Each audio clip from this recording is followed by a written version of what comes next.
UP के बरेली में श्री कृष्णायन देसी गौरक्षा एवं गोलोक धाम सेवा समिति के संस्थापक अध्यक्ष महामंडलेश्वर ईश्वरदास अयोध्या श्री रामलला के दर्शन करने के बाद गुरुवार की शाम बरेली पहुंचे। यहां श्री श्याम कामधेनु रक्षालय एवं औषधालय ट्रस्ट के कार्यालय पर उन्होंने कहा कि अगर सरकार चाहे तो गौवंशों को सड़क पर घूमने की आवश्यकता नहीं पड़ेगी। सरकार गौमूत्र और गोबर से बनी गैस और खाद का उपयोग शुरू करे, किसानों को गौ से बनी कीटनाशक दवाओं का उपयोग करने के लिए प्रोत्साहित करे। इससे एक भी गौवंश सड़क पर दिखाई नहीं देगा।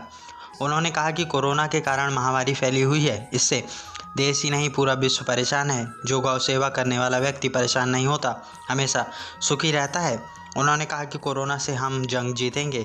कई जगहों पर गौशाला में गौमूत्र से कुछ प्रोडक्ट बन रहे हैं, इसके लिए युवाओं को बढ़ावा देना होगा।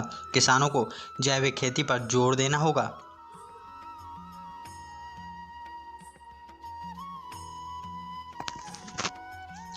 बरेली से द कलम के लिए शशांक राठौर के साथ अखिलेश सिंह की रिपोर्ट।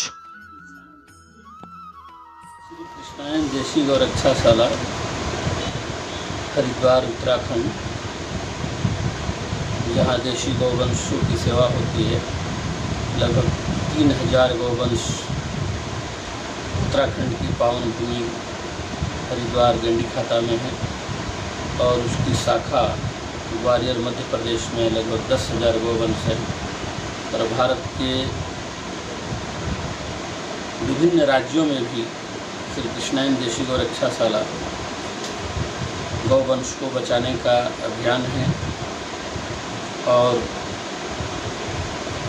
हमारे उत्तर प्रदेश सरकार माननीय मुख्यमंत्री योगी जी की जो पहल गौवंश को बचाने के लिए है वो बहुत सराहनीय है। उन्होंने जो कठोर नियम लागू किया गौवंश को बचाने के लिए, उसके लिए माननीय मुख्यमंत्री जी को बहुत बहुत धन्यवाद। मेरा कहने का एक ही उद्देश्य है और संदेश है कि गौवंश हमारे किसानों से दूर होते जा रहे हैं। यह एक विचारणीय बिंदु है और कृषि गौशालाओं को एक बार आर्थिक सहयोग दे देने से उसका समस्या का समाधान नहीं है, वो एक तत्काल समस्या का समाधान है। यह जो सरकार कर रही है अच्छी बात है, लेकिन सरकार से जो हमारे किसान जैविक खेती को बढ़ावा दें, जिससे कि पूरी भारतवर्ष की जो हमारी भूमि है, किसानों की भूमि बंजर होती जा रही है। विदेशी खाद के द्वारा, यूरिया डाई के द्वारा किसानों की भूमि बंजर होती जा रही है। बहुत महंगे कीटनाशक का प्रयोग किया जा रहा है, जो खेती की लागत बहुत अधिक बढ़ जाती है और किसान उससे बहुत परेशान हैं।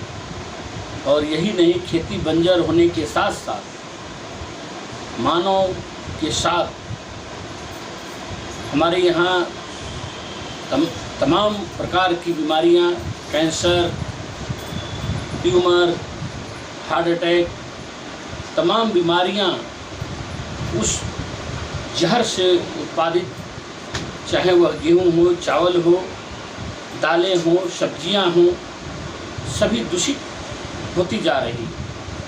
और उस दूषित अन्न, फल, सब्जियों के उपयोग से हम लोग को नाना प्रकार की बीमारियां से पूरी जनता त्रस्त है। इसलिए सरकार जैविक खेती को प्रोत्साहन, ऐसे हम लोगों ने एक प्रयोग किया है जिससे 2000 गौवंश से CNG प्लांट गैस का उत्पादन हम लोग 450 kg कर रहे हैं।